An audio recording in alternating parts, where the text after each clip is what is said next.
जय गुरु जी, शुक्राना गुरु जी, सारी संगत को जय गुरु जी। मैं ये सत्संग गुरु जी का मंत्र जाप से शुरू करना चाहूँगी। ओम नमः शिवाय, शिव जी सदा सहाय। ओम नमः शिवाय, गुरु जी सदा सहाय। संगत जी, मैं शुरू से बताना चाहती हूँ मैं कैसे गुरु जी से जुड़ी हूँ। मुझे बहुत सारे मैसेजेस आ रहे हैं सत्संग शेयर करने के, शुक्राना करने के। तो मैं गुरु जी को जब मैं बहुत छोटी थी तो मैंने कहीं फ़ेसबुक पे उनकी फ़ोटो देखी थी, किसी के प्रोफ़ाइल पे, और वहाँ पे लिखा हुआ था जय गुरु जी, और गुरु जी का स्वरूप था। तो मैंने देखा, और उस आंटी को मैं अक्सर उनकी प्रोफ़ाइल देखती थी, तो वो बहुत शुक्राना करती थी गुरु जी से। तो मैंने सोचा कि ये कौन है? मुझे उस टाइम ज्ञात नहीं था कि ये गुरु जी हैं। बस मुझे पता कि कोई गुरु है जिनको लोग मानते हैं, और हाँ, ये भी ज़रूर पता था कि वो पैसे वालों के गुरु हैं, क्योंकि मैंने जितने भी उनके भक्त देखे थे उन आंटी के जुड़े हुए थे, जो सारे बहुत अच्छे घर से बिलोंग करते थे, काफ़ी पैसे वाले लोग थे। मैंने कहा चलो ये तो पैसे वाले गुरुजी है। और मैं उस टाइम अपने शहर में थी। संगत जी, मैं झारखंड से बिलोंग करती हूँ, झारखंड के धनबाद से, बट मैं अभी दिल्ली आई हूँ, नोएडा में पढ़ती हूँ अपनी पढ़ाई के कार्यकाल में। तो जब तो इतने दिन से तो मुझे बस पता था गुरुजी कुछ कोई है, बट मुझे वो नहीं पता था कि क्या है, कैसे जाना है। तो मैं जब दिल्ली आई अपनी पढ़ाई के लिए, तो हमारे कॉलेज के पास एक कैफ़े था, तो वहाँ पे गुरुजी का स्वरूप लगा हुआ था। तो मैं जब जाती थी वहाँ तो मैं वो देखती थी, तो मुझे याद आ गया कि अरे इनको तो मैंने देखा है, ये तो वो वाले गुरुजी हैं। तो मुझे नहीं पता था कि ऐसा कुछ भी होगा। मैं बैठी हुई थी, तो हम ऐसे बातचीत कर रहे थे, तो मुझे एक दिन ख़्याल आया कि वहाँ के जो एक कार्यकर्ता थे, उन्होंने मुझे बोला कि हम ऐसी बातें कर रहे कि ये बहुत अच्छे, मतलब ये गुरुजी हैं, इनका आश्रम है छतरपुर में, और बहुत सोना है, और सब कुछ बता रहे थे वो कि आप अगर मौका मिले तो आप ज़रूर जाना वहाँ पे। काफ़ी उनके भक्तगण हैं, काफ़ी कृपा बरसती हैं लोगों पे वहाँ जाने से। तो मैं तब से ना, मुझे बहुत ज़्यादा ये हो गया कि मुझे जाना तो है छतरपुर। तो मुझे पता नहीं था कैसे जाना होता है क्या, क्योंकि मैं शहर में नई-नई आई थी, और मैं गाड़ियों के पीछे भी देखती थी, और उस दुकान में जाने के बाद से मुझे हर दुकान में गुरुजी की स्वरूप दिखने लगी। जहाँ भी मैं जाती थी, बहुत जगह मुझे उनकी स्वरूप दिखी हैं। गाड़ियों में लिखा हुआ देखा है जय गुरुजी, तो मैं समझ गई कि अच्छा, ये वही छतरपुर वाले गुरुजी हैं। और जब ये कार्यकाल चल रहा था, तो अचानक ही गुरुजी ने मेरी माँ को भी उनसे जोड़ लिया, और वो इतनी दूर बैठी हैं, उनको कोई पता भी नहीं कि कौन है गुरुजी। वो उनको गुरुजी ने फ़ेसबुक के माध्यम से जोड़ा। उन्हें मैसेजेस आने लगे उनकी फ़ेसबुक प्रोफ़ाइल पे। तो मेरी माताजी, जिस दिन मैं अपनी मम्मा को बताने वाली थी कि गुरुजी के बारे में कि कोई ऐसे हैं और ऐसा कुछ है, तो उसी दिन उन्होंने भी मुझे बताया कि बेटा, दिल्ली में ना एक गुरुजी है, और वो ना, उनका आश्रम है छतरपुर में। छतरपुर मतलब उन्होंने बताया कि उनका आश्रम है, छतरपुर ने बताया। तो फिर हो सके ना तो तू एक बार दर्शन कर लेना, उनकी काफ़ी संगत है, और वो काफ़ी, मतलब मुझे बहुत ज़्यादा लग रहा है कि तुझे जाना चाहिए वहाँ पे। मैं कहा मम्मी, मैं भी तो आपको यही बताने वाली थी, और मैं एक दुकान में बैठी थी, तो वहाँ भी सारे एक अंकल मुझे बता रहे थे, सारे एक्सपीरियंस शेयर कर रहे थे। उस दिन से मुझे जाने का काफ़ी मन हो गया, तो मेरी मम्मी ने कहा कि ज़रूर ज़रूर जाके देख।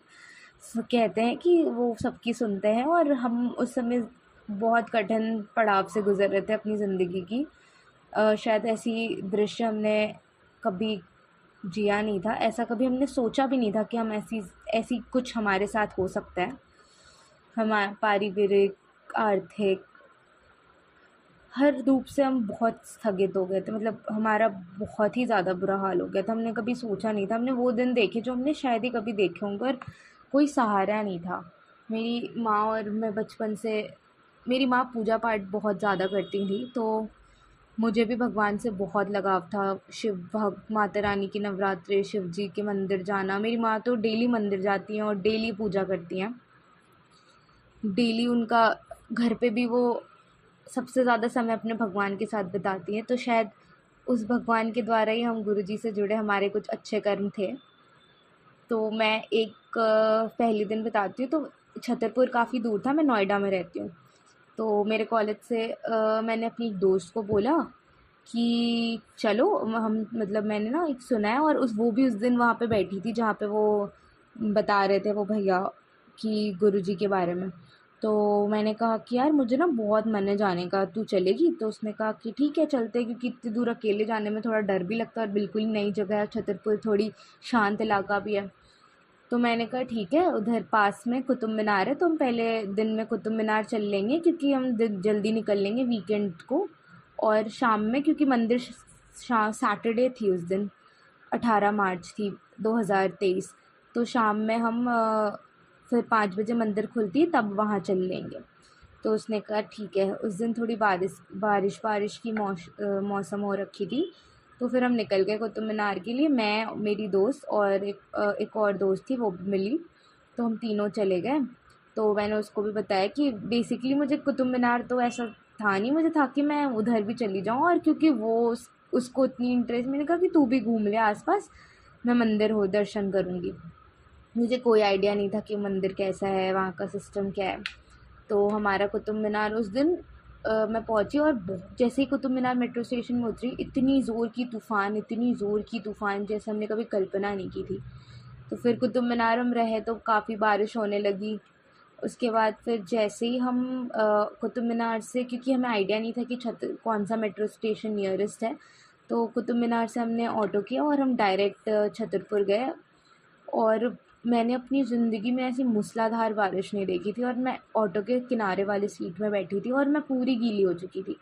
मैंने कहा भाई, मतलब मैं गुरुजी को कह रही थी कि गुरुजी ये क्या कर रहे हो, मतलब अब तो मुझे वैसा सा लग रहा है, मतलब मुझे मतलब मैं पूरी जीन्स भीग चुकी थी, गीली हो चुकी थी, मैं गीली हो चुकी थी, बट मैं हार नहीं रही थी। मुझे लगा था कि मैं जाऊँगी तो पक्का ही।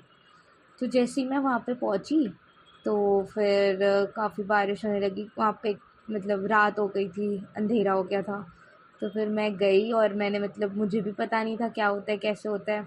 मैंने भी दर्शन किए, और मुझे तो मतलब अच्छा सा लगा, बट मुझे ऐसा कुछ समझ नहीं आया, क्योंकि मैं पहली बार गई थी, बट मुझे बहुत अच्छा लगा। फिर हमने लंगर चखा, हमने जल प्रसाद पी, हमने चाय प्रसाद पिया, और लाइक, और बहुत ही, मतलब कुछ समझ नहीं आया, बट बहुत अच्छा सा लगा, कुछ कनेक्ट सा फील हुआ।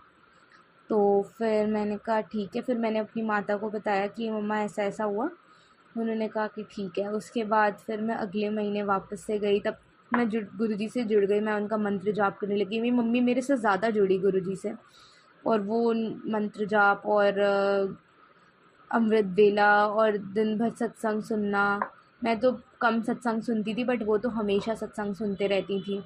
तो ऐसे गुरुजी ने हम दोनों को जोड़ा, और उसके बाद से तो आज तक, आज 1 साल होने को है, और 1 साल हो गया है जबकि। और मैं, गुरुजी मुझे हर महीने दर्शन देते हैं, और उन्होंने मेरे साथ, हमारे परिवार के साथ इतने चमत्कार किए हैं, इतने चमत्कार किए हैं संगत जी, कि मैं आपको क्या बताऊँ। हमें हम जब सबसे मजबूर, अपनी सबसे ख़राब स्थिति में थे, उस समय गुरुजी ने हमें अपनाया, और हमें सही में, हमें वो मुश्किल समय इतनी आसानी से कटा दिया ना, कि लोग भी आश्चर्य करते हैं कि भाई तुमने कैसे ये सारी चीज़ें तुम कर पाए। तुम्हारी स्थिति इतनी, आर्थिक स्थिति ख़राब थी, तुम्हारी स्वास्थ्य सही नहीं थे, मानसिकली तुम इतने परेशान थे। गुरुजी मैं क्या बताऊँ, मतलब इन गुरुजी ने तो मेरे लिए जो किया है ना, शायद आज तक किसी भगवान ने, किसी ने, कोई शक्ति ने मेरी चीज़ें ऐसी पूरी नहीं की है, मेरी इतना ख़्याल नहीं रखा जैसे मेरे गुरुजी ने रखा है। अपनी बच्ची जैसा रखा है मुझे इस अनजान शहर में। फिर गुरुजी ने अपनी अपनी संगत बनाने के लिए मुझे, मेरी सबसे अच्छी दोस्त थी जो हमारे मतलब मैं उनकी संगत ढूँढ रही थी। गुरुजी ने मेरी अपनी दोस्त को संगत चुना। वो, उसकी मम्मा बहुत टाइम से गुरुजी को फ़ॉलो करती है, तो उन्होंने कहा हाँ, मेरी मम्मा तो बहुत वो है, बहुत ज़्यादा गुरुजी को मानती है। और हम मार्च में गए, अप्रैल में भी मैं एक बार गुरुजी के आश्रम गई, और मई में मुझे बहुत कनेक्ट फ़ील हुआ। और मैं मई में जिस दिन, मैं मई में मैं स्वरूप लेने गई थी अपने घर के लिए, क्योंकि मैं छुट्टियों में अपने घर जा रही थी। मेरी मम्मी ने कहा था कि स्वरूप लेके आना। तो संगत जी, वो वाला सत्संग भी शेयर करती हूँ मैं, गुरुजी कह रहे शेयर करने को। तो जब मैं ना अपनी दोस्त की मम्मा से जुड़ी, मुझे पता नहीं था कि कैसे मिलती है स्वरूप कहाँ से लेना होता है, पैसे देने होते हैं, क्या करना होता है, मुझे कुछ नहीं पता था। तो मैं अपनी मेरी एग्ज़ाम ख़त्म हुई थी और मैं फिर 2 दिन बाद की टिकट कटाई थी अपने घर की, और मैंने दूसरे दिन मंडे था और मैं चली गई। मंडे को ही मेरी ट्रेन थी और मंडे को ही मैं संडे को ही अपनी दोस्त के घर चली गई। क्या कहते हैं वो करने के लिए कि मैं मंडे को गुरुजी के आश्रम आंटी के साथ चली जाऊँ कि वो मुझे स्वरूप दिला सके और फिर मैं ट्रेन पकड़ के वापस अपने घर आ जाऊँ। गुरुजी वो दिन तो मैं याद करूँगी संगत जी। अ, मेरी ट्रेन थी 4 बजे की, ठीक है। और मेरी दोस्त को उस दिन कुछ काम था, उसको कॉलेज जाना था, तो वो कॉलेज से आई और उनकी माता हमेशा सुबह जाती है सोमवार को गुरुजी के आश्रम, तो कि उस वो चाहती थी कि उनकी बेटी भी जाए, तो वो थोड़े देर से बोली कि हम थोड़े लेट जाएंगे। तो फिर हम लेट गए, मतलब मैंने नाश्ता वाश्ता कर लिया। अब मैं एक्साइटेड हूँ कि स्वरूप लाना है और आंटी दिलवा देंगी। तो फिर मैं गई, तो फिर 11 बज गए उसके आते आते, और फिर अंकल ने कहा कि बेटा अब तो जाना पॉसिबल नहीं है। उसका फ़ोन आया कि पापा कह रहे हैं कि बेटा अब मत जाओ, ट्रेन छूट जाएगी आपकी। आंटी ने भी बोला कि बेटा बहुत लेट हो गया, आज मंडे है, आज बहुत भीड़ होती है गुरुजी के आश्रम में। मैंने कहा नहीं, मैं तो जाऊंगी, मैं तो स्वरूप लिए बिना घर नहीं जा सकती। मैं आई इसीलिए हूँ कि मैं स्वरूप लूँ। मैं ज़िद पे अड़ गई कि नहीं मुझे तो चाहिए, ठीक है। तो गुरुजी को भी बुलाना था, तो उन्होंने जल्दी से कैब बुक की और फिर हम उनके घर से गुरुजी के आश्रम के लिए रवाना हो गए। गुरुजी वो सत्संग जी वो हमें वहाँ पे चौक पे ही छोड़ दिया और हमें 1 किलोमीटर चलना पड़ता, क्योंकि सोमवार का दिन था और बहुत भीड़ थी। मुझे लगता है कि उस दिन गुरु पूर्णिमा था, कुछ बड़ी थी संगत जी, क्योंकि काफ़ी भीड़ थी उस दिन। तो फिर मैं गई, उसके बाद मुझे तो बहुत डर लग रहा है कि भाई इतना दूर है, और 1 तो मुझे वहाँ पहुँचते पहुँचते ही बज गया और 3 बजे तक मेरी ट्रेन है। तो फिर संगत जी क्या हुआ कि हमें शटल सेवा मिल गई। हम जल्दी से बैठे और किसी ने हमें मंदिर तक ड्रॉप कर दिया। उसके बाद हमने दर्शन किए, दर्शन इतने अच्छे दर्शन, जबकि लाइन बहुत लंबी थी, बहुत ज़्यादा भीड़ थी। बट संगत जी मैं वहाँ गई ना और मैं फूट फूट के रोई हूँ। मुझे कुछ नहीं दिख रहा कि आगे कौन है, मेरे पीछे कौन है, मेरी दोस्त है। मैं ऐसा रोई हूँ ना, क्योंकि वो दुःख के ना चरम सीमा पे हम आ चुके थे। बिल्कुल ही समझ नहीं आ रहा था कि क्या करें क्या करें। अब दुःख सही नहीं होता ना वो चीज़। संगत जी दरअसल ये था कि मेरे पिताजी की नौकरी छूट गई थी और वो 6 महीने से बिल्कुल ही उन हमारा कोई वो प्राइवेट जॉब करते हैं, तो कोई इनकम सोर्स नहीं था। और क्योंकि हमें मतलब ऐसे बैकअप तो रहता ही है, बट मुझे पढ़ाना था और मेरा कॉलेज का फ़ीस, मेरे रहना खाना, मेरे भाई की पढ़ाई, घर का खर्च बहुत मुश्किल हो जा रहा था। जमा पूंजी भी ख़त्म हो रही थी और कोई रास्ता नहीं दिख रहा था। मेरे पिताजी अ, इतने अच्छे पद पे थे कि उनको नौकरी नहीं मिल रही थी, क्योंकि उस पद के लिए कहीं पद ही नहीं खाली था। और इतनी मुश्किल हो रही थी संगत जी, हमने इतनी इतनी मुश्किल मैं बता नहीं सकती। आप सोच सकते हो जिनके घर में 6 महीने से कोई आय की स्रोत ना हो और सिर्फ जा रहा हो, वो भी ज़्यादा मात्रा में, तो कैसा फ़ील होता है। उस समय गुरुजी ने हमें सच्ची बच्चे जैसा संभाला है। मेरे पिता जो एकदम ही, उनमें कोई सब्र नहीं है, गुरुजी उनको सब्र दान किया गुरुजी ने। मेरी माता का विश्वास इतना पूर्ण किया। हमारी कोई भी चीज़ संगत जी, कोई भी चीज़ उन 6 महीने में नहीं रुकी। हमने अपनी ज़िंदगी वैसे ही गुजारी जैसे हम नॉर्मली गुजारते हैं। कोई फ़र्क नहीं पड़ा संगत जी, कोई फ़र्क नहीं। सब गुरुजी का कृपा था। मतलब हमें पता नहीं था कि ऐसा क्या क्या हो गया अचानक से। संगत जी मेरे पिता जो झारखंड में रहते हैं, वो अचानक से दिल्ली आ गए, क्योंकि उन्हें अजमेर शरीफ जाना था, क्योंकि वो वहाँ मानते थे। और वो मैंने कहा कि आप पहले आओ, मैं आपको गुरुजी के यहाँ ले जाऊँगी। हम अजमेर से बहुत अच्छा दर्शन करके आए, फिर हम गुरुजी के यहाँ गए। उन्होंने पहले ही महीने मेरे पिताजी को बुला दिया। और उसके बाद उनके में भी कर्म बहुत ज़्यादा बड़े होंगे संगीत जी, वो कट नहीं रहे थे, उनको ऐसा था। बट उन्होंने बहुत अच्छे से कटवाया वो समय। और जैसे ही मैं उस दिन बताती हूँ जिस दिन मैं स्वरूप लेने गई, फिर मैं इतना रोई हूँ। फिर आंटी जी ने कहा कि चलो बेटा स्वरूप ले लो, वहाँ पे मिलता है। फिर उन्होंने मुझे जगह दिखा दी। मैंने कहा अच्छा यहाँ पे मिलता है, मुझे लगा किसी को कहना पड़ता है स्वरूप के लिए। फिर उन्होंने कहा यहाँ पे मिलता है। मुझे पीले चोले वाला स्वरूप मिला और मैं इतनी खुश हुई कि चलो गुरुजी अब मेरे साथ चलो। और संगत जी टाइम हो गया था और 2 बज गए थे। मेरी 4 बजे ट्रेन है, मुझे 3 से साढ़े 3 बजे के बीच में बिल्कुल ही पहुंचना है उसके घर, और वहाँ से फिर जाना था सामान अपना लेके। सत्संग जी, मैंने कहा गुरुजी देखो सब आपकी, मैंने गुरुजी को बोला कि सब आपके ऊपर है गुरुजी, आप लाए हो, आपको पहुंचाना है, मुझे घर जाना है गुरुजी, क्योंकि टिकट नहीं मिलती गर्मियों के टाइम में, मेरे घर की बहुत मुश्किल से टिकट मिली है, तो मैं छोड़ नहीं सकती, मेरी ट्रेन छूटनी नहीं चाहिए, बस आप पहुँचाओ अब मुझे। गुरुजी इतनी ट्रैफिक संगत जी, इतनी ट्रैफिक थी, मैं मतलब उस कैब वाले ने कह दिया कि अगर आपकी किस्मत होगी ना तो ही आप आज ट्रेन पकड़ पाओगे, नहीं तो मुझे तो नहीं लग रहा जिस तरह का ट्रैफिक है। मैं गुरुजी इतना संगत जी मैं इतनी डरी हुई थी, मेरे पिताजी गुस्सा करे कि बेटा आपको पहले निकलना चाहिए, टाइम लेके जाना चाहिए, माता जी कह रही कोई नहीं विश्वास दे रहा है। मुझे इतना डर लग रहा है कि भगवान बस मेरा ट्रेन ना छूटे गुरुजी प्लीज़। तो मैंने कहा कि ठीक है, मैंने कहा चलो, मैंने चिंता छोड़ दी। और आपको विश्वास नहीं होगा संगत जी, इतनी जल्दी ट्रैफिक खुल गई जो कि कोई मतलब सोचा नहीं जा रहा था। सेंट्रल दिल्ली की ट्रैफिक थी वो, इतनी जल्दी खुल गई। मैं 3 बजे, मुझे 3:30 बजे जो एक्सपेक्टेड टाइम बता रहा था, मैं 3 बजे पहुंच गई घर। आंटी ने जल्दी से खाना पैक किया और 3:30 बजे मैं स्टेशन पे, और 4 बजे मेरी ट्रेन खुलने वाली थी संगत जी। जिस ट्रेन को पकड़ने के लिए सबने कह दिया था कि इसकी ट्रेन छूटेगी, उनको गुरुजी की कृपा से मैं ट्रेन में बैठ गई, क्योंकि गुरुजी को तो मेरे घर जाना था, तो उन्होंने कैसे ही वो मेरी ट्रेन छुड़वाते हैं। संगत जी ये तो इतना डिवाइन एक्सपीरियंस है कि मैं बता नहीं सकती। मैं सोच ही नहीं सकती थी कि मैं, या मुझे लगा था या तो स्वरूप मिलेगा या मैं ट्रेन पकड़ पाऊँगी, बट मैं ज़िद में अड़ी थी कि मैं तो गुरुजी को ही लेके जाऊँगी, कोई सवाल ही नहीं होता कि मैं बिना गुरुजी के चले जाऊँ।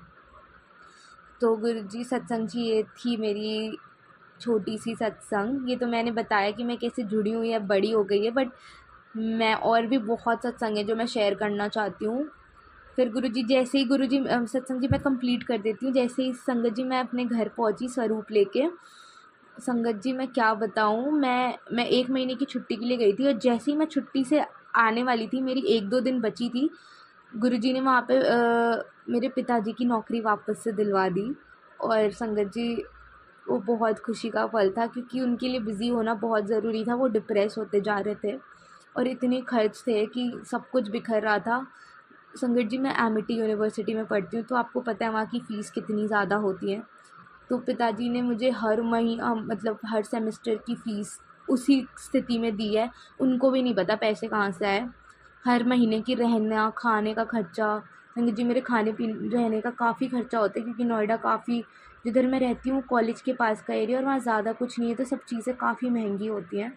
सत्संग जी मुझे संगत जी एक चीज़ की कमी नहीं गुरुजी ने महसूस कराई। मुझे इनफैक्ट सबके बराबर रखा और सबसे ऊपर ही रखते थे गुरुजी। मुझे बहुत, मैं ऐसे मतलब मैं ऐसे लोगों के साथ रहती थी जिनके पास सब कुछ था, और उस टाइम मेरे पास कुछ भी नहीं था गुरुजी। लेकिन संगत जी गुरुजी ने मुझे कभी फील नहीं होने दिया कि मैं किसी से कम हूँ। इनफैक्ट ने मुझे अपनी करियर में इतना आगे बढ़ाया है। मैं जब संगत जी यहाँ पे पहुँची थी ना, तो मेरे पे बिल्कुल ही कॉन्फिडेंस नहीं था कि मैं क्या कर पाऊँगी, क्योंकि मैं नीट की तैयारी कर रही थी, और 2-3 साल मैंने ड्रॉप किया और मेरी नीट फिर भी नहीं निकल पाई, और मैं एमिटी बहुत हताश होके आई थी बायोटेक्नोलॉजी पढ़ने। लेकिन गुरुजी के आशीर्वाद से मैंने एमिटी में इतना नाम कमाया, इतनी आगे बढ़ी हूँ, मैं अपने सारे डर को पीछे छोड़ा है। और संगत जी मेरी इतनी अच्छी सीजीपीए आई थी जैसे ही मैं गुरुजी से जुड़ी हूँ मार्च में, उसी मई में मेरी एग्ज़ाम थी एंड सेमेस्टर की, और संगत जी मुझे 9 सीजीपीए ब्लेस किया गुरुजी ने, और वो मेरे लिए बहुत बड़ी बात थी संगत जी। मेरी सारी जो आत्मविश्वास डगमगाई थी, गुरुजी ने उसको वापस लिया है। मुझे सब चीज़ें करवाई जो मैं करना चाहती थी। मैं घूमना फिरना हर चीज़ हुई है मेरी गुरुजी की कृपा से, और मैं अब हर महीने गुरुजी के पास जाती हूँ। मेरी मम्मी हर महीने सत्संग करती हैं पूर्णिमा के दिन। गुरुजी बहुत कुछ है संगत जी बताने को तो, बट मैं अब इसको यहीं विराम करना चाहती हूँ, और गुरुजी का कोटि कोटि शुक्रिया करना चाहती हूँ मेरी ज़िंदगी में और मेरे परिवार की ज़िंदगी में आने के लिए। संगत जी मैं इससे ज़्यादा ब्लेस्ड नहीं फ़ील कर सकती जितना गुरुजी से जुड़ने के बाद फ़ील किया। हर मुसीबत को उन्होंने मक्खन के जैसा कटवाया है हमारा।